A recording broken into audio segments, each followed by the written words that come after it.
विद्यार्थी मित्रों नमस्कार। F5 BCom સેમેસ્ટર 1 માં પ્રોફેસર એવી Devani, Vivekananda college of commerce. ગઈ આ વખતે આપણે ચાલુ કર્યું હતું સેમેસ્ટર 1 માં નાણાકીય હિસાબી પદ્ધતિ 1 એટલે કે ફાઇનાન્શિયલ એકાઉન્ટિંગ 1. જે તમારે બે એકાઉન્ટ આવે છે, એક ફાઇનાન્શિયલ એકાઉન્ટિંગ એટલે કે નાણાકીય હિસાબી પદ્ધતિ 1 અને બીજું આવશે એકાઉન્ટન્સી 1 દ્વિનોંધીનામા પદ્ધતિ. નાણાકીય હિસાબી પદ્ધતિમાં ગયા વખતે આપણે જોયું હતું કંપનીની નોંધણી પહેલાનો નફો એટલે કે સ્થાપના પહેલાનો નફો, જેમાં મહત્વના મુદ્દાઓ ગયા વખતે જોયા હતા 2 લેક્ચરમાં. આજે ત્રીજો લેક્ચર કરીએ છીએ ચાલુ. ત્રીજા લેક્ચરમાં ફરીવાર થોડુંક રિવિઝન કરાવું છું, થોડુંક આપણે ફરીવાર જોઈએ છીએ.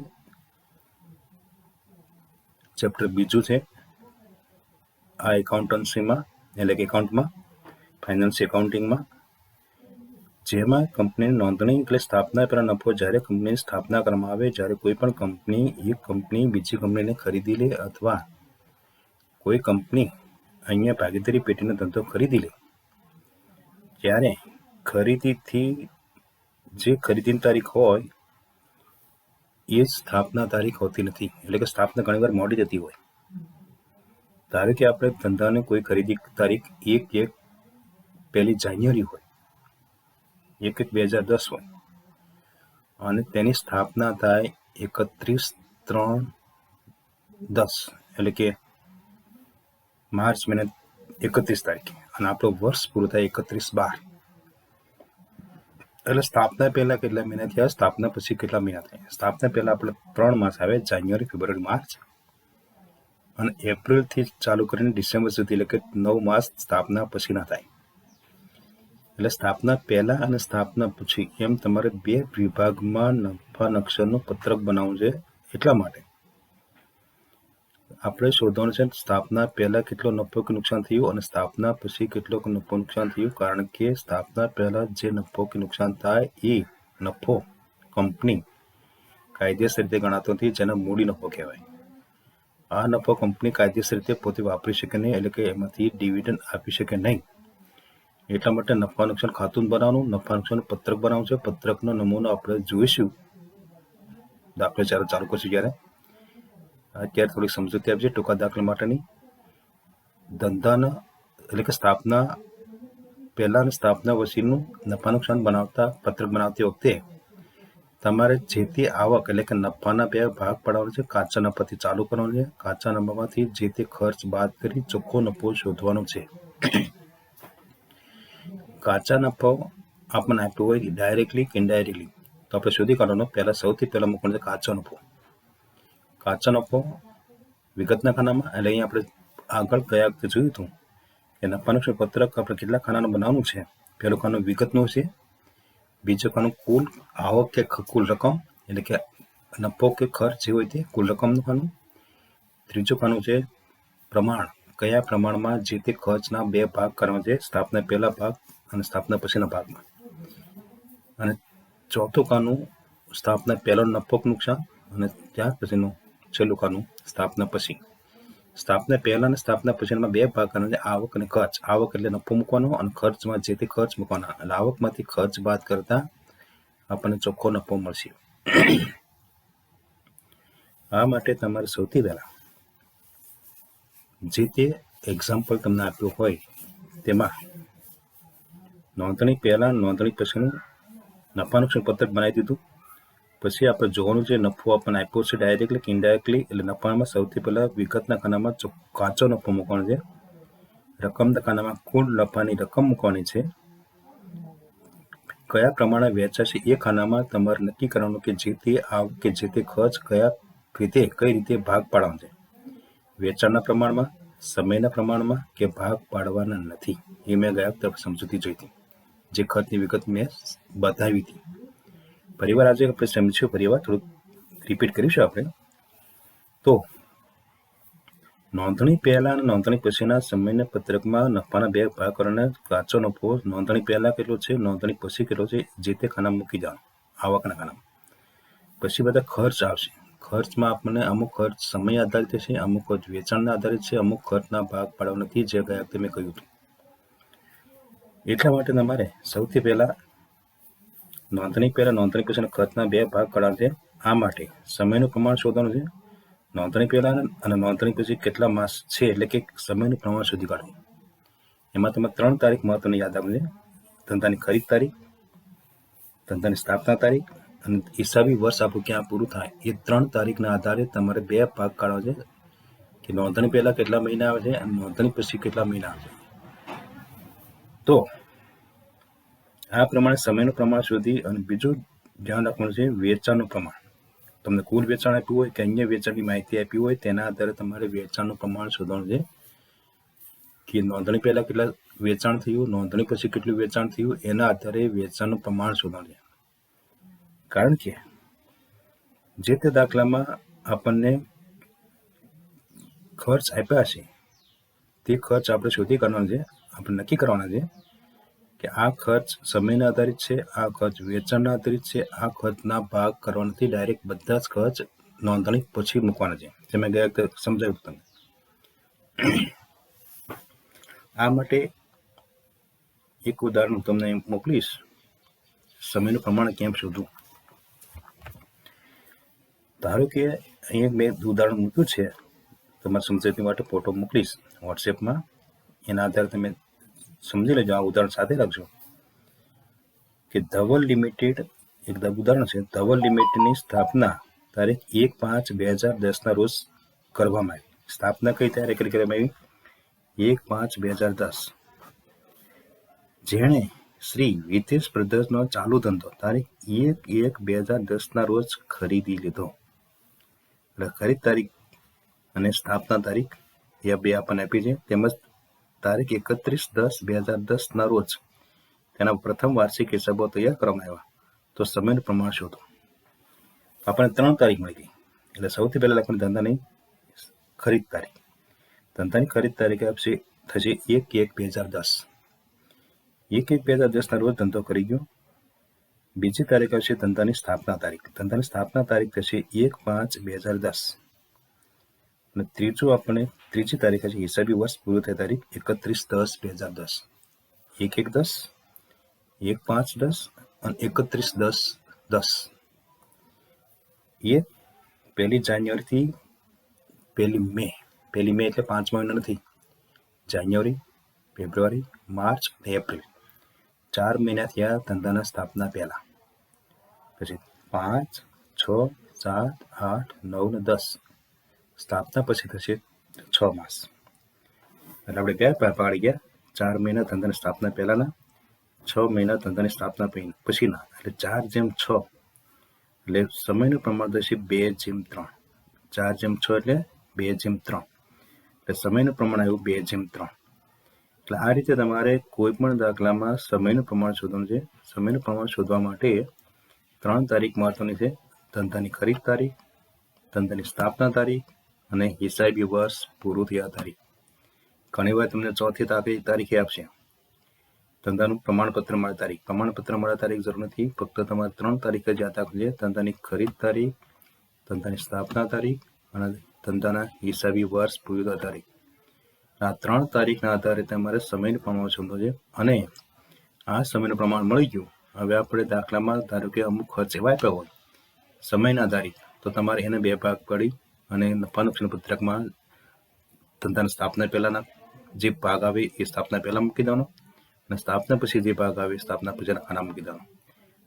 યા માટે ધારો કે પગાર હોય, ટૂંકમાં હિસાબી કોઈ ખર્ચ હોય, વહીવટી ખર્ચ હોય, ઓફિસને લગતા ખર્ચ હોય. જગ્યાએ તમે આખું લિસ્ટ આપ્યું છે કે ભાઈ ઓફિસ પગાર, ધારો કે અહીંયા આપણે 50,000 ઓફિસનો પગાર આપ્યો છે. તો 50,000 ઓફિસનો પગાર આપ્યો હોય તો તેના 2 ભાગ કેમ થાય? તો 50,000ના 2 ભાગ આપણે 2/3 પ્રમાણમાં વેચી દેવાના. 2/3 એટલે 50,000 ગુણ્યા 2/5. 50,000 ગુણ્યા 2/3 પ્રમાણ એટલા માટે ગુણ્યા 2/5. 5 એટલે ટોટલ પ્રમાણ, 2 + 3 5 ટોટલ થાય. એટલે 50,000 ગુણ્યા 2/5 એટલે 20,000 આવશે. બીજો ભાગ 50,000 ગુણ્યા 3/5 એટલે 30,000. 20 ને 30 ટોટલ 50. આ રીતે તમારા પગારનો ભાગ પડી ગયા. એટલે તમારે નક્કી કરવાનું છે કે જે તે ખર્ચ કેવા પ્રકારનો છે, સમયને લગતો છે, વેચાણને લગતો છે, અને કે જે તે ખર્ચના ભાગ કરવા નથી, એ ખર્ચ પૂરેપૂરો સ્થાપના પછી મૂકવાનો છે. તો એનું પણ વિગત આપી હતી. એવા 5-6 વખત મેં તમને લખાવ્યા છે, તમને મૂક્યા છે, આપ્યા છે, મેં સમજાવ્યા છે ગયા વખતે લેક્ચર 2માં. પહેલો બીજો લેક્ચર પૂરો થયો, ત્રીજો લેક્ચર છે. તો ત્રીજા લેક્ચરમાં ફરીવાર તમારે સમયનું પ્રમાણ શોધવાનું છે, તમારે વેચાણનું પ્રમાણ શોધવાનું છે, અને નફા નુકસાન પત્રક બનાવવાનું છે. તો આ રીતે તમારે સમય અને વેચાણનું પ્રમાણ શોધીને તમારે ટોટલ નફા નુકસાન પત્રક બનાવી કાચો નફો મૂકી દેવાનો. કાચો નફો વેચાણના આધારે ભાગ પડે. વેચાણનું પ્રમાણ શોધવાનું છે.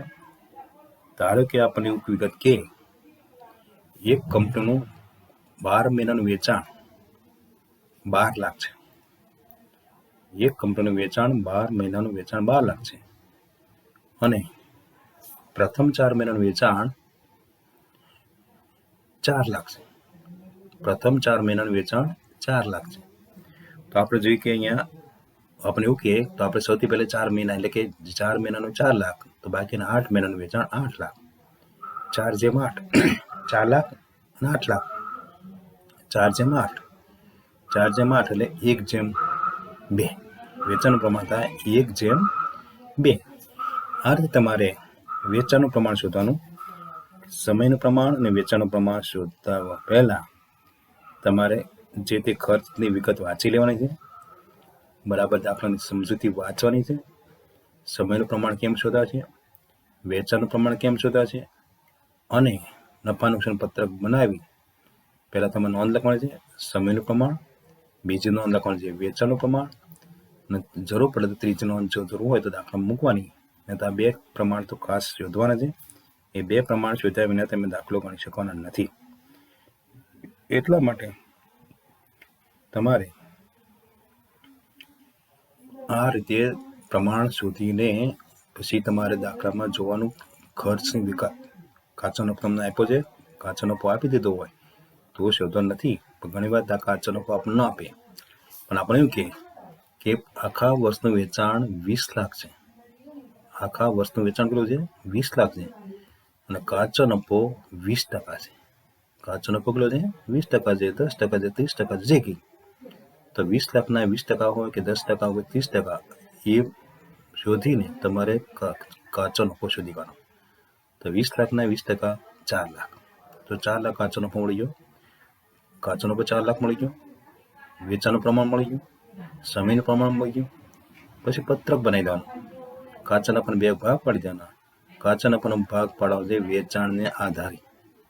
વેચાણ આધારે ભાગ પાડી ધંધાનો સ્થાપના પહેલાનો જે કાચો નફો હોય સ્થાપના પહેલાના ખાના મૂકી દેવાનો. ધંધાનો સ્થાપના પછીનો કાચો નફો હોય સ્થાપના પછીના ખાના મૂકી દેવાનો. આ રીતે સ્થાપના પહેલા અને સ્થાપના પછીનો કાચો નફો મૂક્યા પછી એ આવકના ખાના મૂકવાનો છે. પછી જે તે ખર્ચ હોય તે ખર્ચના ખાના મૂકવાનો છે. એટલે ખર્ચના પણ 2 ભાગ કરવાના છે. વેચાણના લગતા ખર્ચ વેચાણના આધારે ભાગ પાડવાનો છે. સમયના લગતા ખર્ચા સમયના આધારે પાડવાનો છે. અને જે તે ખર્ચ અમુક ખર્ચ, જેમ કે ફરી વાર સમજી લેજો, અહીંયા જો બોલું છું એ ખર્ચના ભાગ પાડવાનો નથી. એ પૂરેપૂરા ખર્ચ તમારે નોંધણી પછી દર્શાવવાના છે. નોંધણી પછીના ખર્ચના ખાનામાં લખી દેવાના છે. નોંધણી પહેલાના ખાનામાં આવે નહીં. જેમ કે ડિબેન્ચરનું વ્યાજ, ડિબેન્ચર વટાવ, ડિરેક્ટર ફી,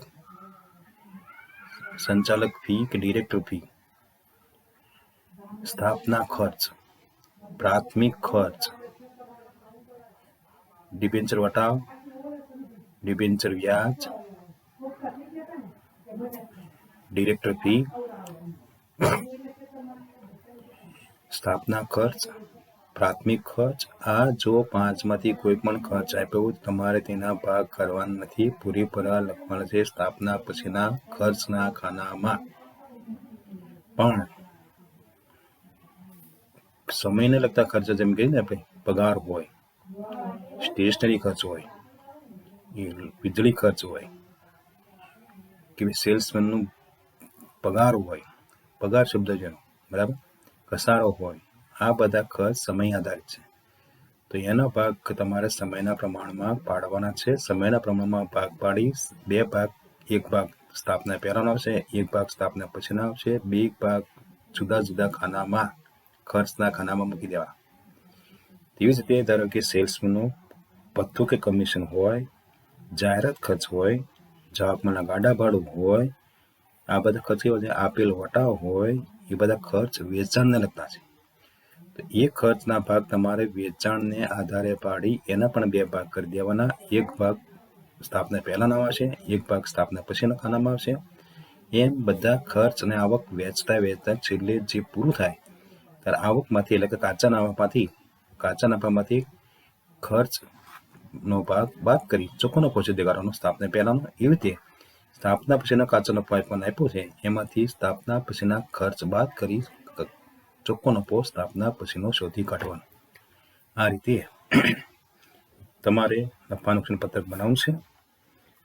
તો સ્થાપના પહેલા અને સ્થાપના પછીનું તમારે સૌથી પહેલા પત્રક બનાવતી વખતે સૌથી પહેલા એ યાદ રાખવાનું છે કે આપણે સમયનું પ્રમાણ અને વેચાણનું પ્રમાણ કેમ શોધવું.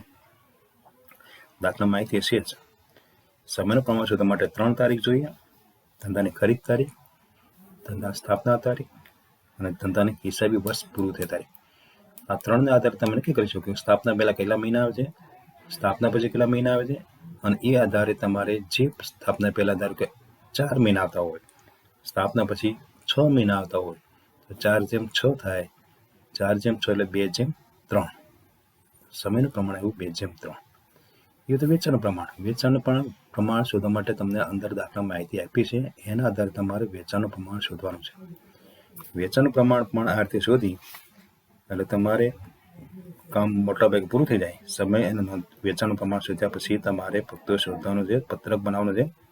પત્રક બનાવતી વખતે તમારે જે તે ખાના મેં કહ્યું, સૌથી પહેલું ખાનું વિગતનું, બીજું ખાનું કુલ રકમનું, ત્રીજું ખાનું કયા પ્રમાણે જે તે ખર્ચ કે આવકના ભાગ પડશે એ, ચોથું ખાનું સ્થાપના પહેલા, એમાં પણ 2 પેટા રહ્યા તમને, આવક અને ખર્ચ. 5મું ખાનું સ્થાપના પછી, એમાં પણ 2 પેટા ભાગ પડવાનો છે, આવક અને ખર્ચ. કાચો નફો આવકના ખાનામાં, સ્થાપના પહેલાના અને સ્થાપના પછી. કાચો નફોના ભાગ પાડવાનો છે વેચાણના આધારે. કાચો નફો દાખલામાં આપ્યો હોય તો ભલે, ન આપ્યો તો તમારે શોધી કાઢવાનો. મોટા ભાગે આપી દીધો છે, ન આપ્યો તો ઇનડાયરેક્ટલી આપણે શોધી શકવાના છીએ. અને કાચાના પણ 2 ભાગ પાડી દેવાના. પછી જે તે ખર્ચ તમારે ઓળખી લેવાના કે આ ખર્ચ સમયના આધારે છે, તો સમયના પ્રમાણમાં ભાગ પાડવાના અને ખર્ચના ખાનામાં મૂકી દેવાનું. વેચાણને લગતા ખર્ચ વેચાણના પ્રમાણમાં ભાગ પાડી જે તે ખાના મૂકી દેવાનું ખર્ચના ખાનામાં, સ્થાપના પહેલા અને સ્થાપના પછી. અને જે 5-6 વિગત મેં આપી ખર્ચની, એના ભાગ પાડવા નથી, એ પૂરેપૂરા તમારે લખી દેવાના છે સ્થાપના પછીના ખાનામાં. એટલે તમારે 2 ભાગ પડી ગયા: ખર્ચ અને આવક, સ્થાપના પહેલા અને સ્થાપના પછી. સ્થાપના પહેલાના કાચા નફામાંથી સ્થાપના પહેલાના જે તે ખર્ચ ટોટલ બાદ કરી દો એટલે સ્થાપના પહેલાનો ચોખ્ખો નફો આવી જશે. સ્થાપના પછીના કાચા નફામાંથી સ્થાપના પછીના જે તે ખર્ચ ટોટલ બાદ કરો એટલે ચોખ્ખો નફો આવશે સ્થાપના પછીનો. એટલે આ ચેપ્ટરમાં તમારે મુખ્ય 2 વિગત શોધવાની છે: સ્થાપના પહેલાનો કેટલો નફો થાય છે, સ્થાપના પછીનો કેટલો નફો થાય છે. એટલે સમયનું પ્રમાણ શોધવાનું એ મહત્વનું છે, વેચાણનું પ્રમાણ શોધવાનું એ મહત્વનું છે, અને જે તે ખર્ચ ઓળખવાના એ મહત્વના છે. આ 3 વિગત તમને જો આવડી જાય તો દાખલામાં કોઈ વિગત અઘરી રહેતી નથી. કે ભાઈ આ ખર્ચ આપણને ખબર પડી જતી કે પગાર તો સમય આધારે ભાગ પાડવાનો છે, ઘસારો સમયના આધારિત ભાગ પાડવાનો છે, જાહેરાત ખર્ચ વેચાણના આધારે ભાગ પાડવાનો છે, સેલ્સમેનનું કમિશન કે ભથ્થું વેચાણના આધારે, પણ સેલ્સમેનનો પગાર આપે તો સમય આધારિત, કારણ કે પગાર છે, ભથ્થું નથી. ભથ્થું અને કમિશન એ વેચાણ લગતો ખર્ચ છે, જ્યારે પગાર એ સમય આધારિત ખર્ચ છે, એ ફિક્સ હોય, પગાર આપવાનો જ હોય. ભથ્થું કમિશન વધઘટ થાય એટલે વેચાણ વધે તો આપવાનું વધારે, ન આપે થાય તો આપવાનું થતું નથી. એટલે જાહેરાત ખર્ચ, ચાવકમાંના ગાડા ભાડું, જાહેરાત ખર્ચ, ચાવકમાંના ગાડા ભાડું, આપેલ વટાવ, સેલ્સમેનનું ભથ્થું, આ બધા ખર્ચ વેચાણને લગતા છે. તેથી એ ખર્ચ વેચાણને આધારે તમારે ભાગ પાડવાના. કાચો નફો વેચાણના આધારે ભાગ પાડવાનો. ત્યાર પછી પગાર હોય, વહીવટી ખર્ચ હોય, સ્ટેશનરી ખર્ચ હોય, ટેલિફોન ખર્ચ હોય, પછી પર્સનલ ખર્ચ હોય, ઘસારો હોય, આ બધો ખર્ચ સમયના આધારિત આપવાના છે. એટલે કોઈ પણ વ્યાજ મળ્યું હોય, રોકાણનું વ્યાજ, ધારો કે દાખલા ઘણી વાર રોકાણનું વ્યાજ આ તારીખ સુધી મળ્યું છે, તો એનો પરિવાર ભાગ પાડવાનો. એ રોકાણનું વ્યાજ આપણે કઈ તારીખે રોકાણ કર્યા હતા, શરૂઆત થયા હતા, કઈ તારીખે રોકાણ વેચી દીધા, એ તારીખ સુધી તમારે નવું પ્રમાણ શોધવાનું. એટલે નોંધ ત્રીજે રાખવાની છે. ઘણા પ્રમાણ આ રીતે રોકાણનું વ્યાજ શોધવા માટે તમારે નોંધ લખવી પડશે. રોકાણનું વ્યાજનો ભાગ કરવા માટે તમારે નવી પ્રમાણ શોધવાનું. એ રોકાણો કઈ તારીખે આપણે હતા, શરૂઆત થયા હતા, કઈ તારીખે વેચી દીધા, નવું પ્રમાણ શોધી રોકાણના વ્યાજના 2 ભાગ કરી રોકાણનું વ્યાજ આપણે આવક છે એટલે આવકના ખાનામાં મૂકી દેવાનું. આમ આવક હોય તો આવક અને ખર્ચ હોય તો ખર્ચ. એટલે ટોટલ આવકમાંથી ખર્ચ બાદ કરો એટલે નોંધણી પહેલો નફો ચોખ્ખો, અને ટોટલ આવકમાંથી એટલે કે કાચા આવકમાંથી નોંધણી પછીનો ખર્ચ બાદ કરો ચોખ્ખો નફો નોંધણી પછીનો. અમુક ખર્ચ એવા આપ્યા છે, એકાદ બે કે જે તમારે કોઈ જગ્યાએ નોંધવાના નથી. ધારો કે આપણને કે આવકમાં ગાડા પર જકાત, નૂર, ટૂંકમાં તો વેપાર ખાતામાં તમે જે ખર્ચ લખતા, જે તમે ધોરણ 11 ભણી ગયા છો, વેપાર ખાતામાં જે ખર્ચ લખતા હતા તેના કોઈ જગ્યાએ નોંધ કરવાની નથી. કારણ કે આપણે દાખલો સ્ટાર્ટ કરીએ કાચા નફાથી. કાચો નફો મળી ગયો આપણે, એટલે વેપાર લખતાના ખર્ચ, વેપાર ખાતામાં જે તમે ખર્ચ લખતા એમાંનો કોઈ ખર્ચ દાખલામાં આપ્યો હોય તો તેની કોઈ જગ્યાએ નોંધ કરવાની નથી, કોઈ જગ્યાએ ભાગ કરવાનો નથી. જેમ કે આવકમાં ગાડો વડ આપી દીધું હોય તો આવકમાં ગાડા વડ કોઈ જગ્યાએ નોંધાશે નહીં, જકાત નોંધાશે નહીં, નૂર નોંધાશે નહીં. કારણ કે કેવું છે, એ વેપાર ખાતામાં લખાયેલો ખર્ચ છે. વેપાર ખાતું આપણે બનાવી દીધું છે, આપણે નફા નુકસાન પત્રક બનાવ્યું છે, એટલે એ ખર્ચની નોંધ કોઈ જગ્યાએ તમારે કરવાની રહેતી નથી. બરાબર. એટલે એવા ખર્ચ પણ ઘણી વાર દાખલામાં આપે આપણે ભૂલ કરવા માટે કે આવકનું ગાડું વડ આપી દે તો આપણે ઘણી વાર સમય આધારે ભાગ પડી જવાનો, પણ એને નોંધ કરવાની નથી કોઈ જગ્યાએ, બિલકુલ નોંધવાનું જ નથી. પણ જાગમાં ગાડા પર હોય તો વેચાણને લગતો ખર્ચ છે, વેચાણના આધારે ભાગ પાડી દેવાના છે. આમ તમારે દાખલાની નોંધ 2 ભાગમાં વેચી કાચો નફોથી સ્ટાર્ટ કરી ચોખ્ખો નફો શોધવાનો છે, નોંધણી પહેલા અને નોંધણી પછી. તો આ રીતે તમારે દાખલામાં સમજો. નેક્સ્ટ ટાઈમ દાખલો હું ગણી તમને આપીશ, અને દાખલો ગણીને તેના આધારે હું તમને આખા દાખલાની સમજૂતી આપીશ. તો આ રીતે નોંધણી પહેલા જે નફો થાય એને મૂડી નફો કહેવાય. એ નોંધણી પહેલા નફાનો ઉપયોગ શું કરવામાં આવે છે એ પણ મહત્વનો પ્રશ્ન છે દાખલામાં. ઘણી વાર યુનિવર્સિટીમાં છે નોંધણી પહેલા નફાનો ઉપયોગ જણાવો, તો એ તમારે મહત્વનો ટૂંકનો છે, એ ટૂંકનો તમે કરી જજો. બરાબર, અંદર આપી છે. બરાબર. તો આ રીતે તમારે મહત્વના મુદ્દાઓ જોઈ જજો. 3 મહત્વના મુદ્દાઓ: સમયનું પ્રમાણ શોધવાનું છે, વેચાણનું પ્રમાણ શોધવાનું છે, અને જે તે ખર્ચ દાખલામાં તમે જોઈ લેવાનું આ ખર્ચ સમયના આધારિત છે તો સમયના પ્રમાણ ભાગ પાડવાનો છે. આ ખર્ચ વેચાણ લગતો છે તો વેચાણ આધારે ભાગ પાડવાનો છે. અમુક ખર્ચ જે નોંધ કરવાની જ નથી અથવા કોઈ ઉપર નોંધણી પછી લખવાની છે એ પણ તમારે શોધી કાઢવાનું છે. દાખલા કે ભાડું હોય તો આપણે કે સમયના આધારિત, ઘસારો હોય તો સમય આધારિત, વીમા પ્રીમિયમ હોય તો સમયના આધારિત છે, પગાર તો સમય આધારિત, વેચાણ પર કમિશન વેચાણને લગતો ખર્ચ, જાહેરાત ખર્ચ વેચાણને લગતો ખર્ચ, ડિરેક્ટર ફી તો એની નોંધ પૂરેપૂરી નોંધણી પછીના ખાનામાં કરવાની છે. ગાલખા વેચાણના આધારે ખર્ચ, એટલે ગાલખા વેચાણ પર કમિશન, આપેલ વટાવ, જાગમાં ભાડા ભાડું, આ બધો ખર્ચ વેચાણ લગતા છે. જ્યારે ઓફિસ ખર્ચ, પગાર, ભાડું કરિવેરા, વીજળી ખર્ચ, ઘસારો, આ બધો ખર્ચ, વીમો, કર્મચારી પગાર, આ બધા સામાન્ય ખર્ચ, પરચુરણ ખર્ચ, એ બધા ખર્ચ છે સમય આધારિત. એટલે એના ભાગ તમારે સમયના પ્રમાણમાં પાડવાના છે. સમયના પ્રમાણ પાડી તમારે 2 ભાગમાં વહેંચી દેવાના છે. તો આ રીતે આજે એક ઉદાહરણ મેં તમને સમજાવ્યું, એનું હું તમને ફોટો મોકલીશ વોટ્સએપમાં. એના આધારે તમે સમજૂતી જોજો અને ટૂંકા દાખલા જોજો. દાખલા અંદર આપ્યા છે ટૂંકા કે સમયનું પ્રમાણ કેમ શું થાય, વેચાણ પ્રમાણ કેમ શું થાય છે. એ પેજ નંબર તમારે જોવાના છે.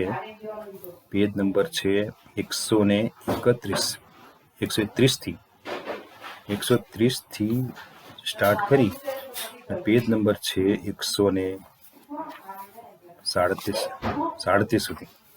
131 એટલે કે 131 થી 137 આ પેજમાં ટૂંકા દાખલા આપ્યા છે અને MCQ પ્રશ્ન આપ્યા છે. MCQ પ્રશ્ન તમે કરજો, કારણ કે MCQ પ્રશ્ન પણ યુનિવર્સિટીમાં એક પ્રશ્ન આવશે 14 માર્ક્સનો, જે મેં તમને કહ્યું હતું. એટલે કોઈ પણ વિષયમાં તમારે 4 વિભાગ છે. 4 વિભાગમાં તમારે વિગત નોંધવાની છે. તો 4 વિભાગમાંથી 4માંથી 25% આવશે. 25% પહેલો પ્રશ્ન, 25% બીજો પ્રશ્ન, 25% ત્રીજો પ્રશ્ન અને 25% ચોથો પ્રશ્ન. એટલે કે અને એક પ્રશ્ન ઓબ્જેક્ટિવ બધામાંથી. એટલે પહેલો પ્રશ્ન પહેલા વિભાગમાંથી આવે, બીજો પ્રશ્ન બીજા વિભાગમાંથી આવશે, ત્રીજો પ્રશ્ન ત્રીજા વિભાગમાંથી, ચોથો પ્રશ્ન ચોથો વિભાગમાંથી અને એક બહુવિકલ્પ એટલે કે MCQ પ્રશ્ન આવશે બધા જ વિભાગમાંથી 14 માર્ક્સ. 70 માર્ક્સનું પેપર હોય, દરેક પ્રશ્ન 14 માર્ક્સ, 14 × 70 માર્ક્સ. એટલે સૌથી પહેલાં તમારે અંદર દાખલામાં તમારે કોઈ પણ વિષય જોતા પહેલાં અભ્યાસક્રમની વિગત અંદર પહેલાં પાન આપી દે, પહેલાં બીજામાં કે ભાઈ આપણે વિભાગ આપ્યા છે, પહેલો યુનિટ, બીજું યુનિટ, ત્રીજું યુનિટ, ચોથું યુનિટ, એ જોઈ લો કે પહેલા યુનિટમાં કેટલા ચેપ્ટર છે, બીજામાં કેટલા પ્રશ્ન છે, ત્રીજામાં કેટલા છે અને ચોથામાં કેટલા પ્રશ્ન. આના આધારે તમારે ભાગ દાખલા ગણવાના, બરાબર. આના આધારે તમારે આગળ જવાનું. તો નેક્સ્ટ ટાઈમ આપણે દાખલા કરશું. Thank you.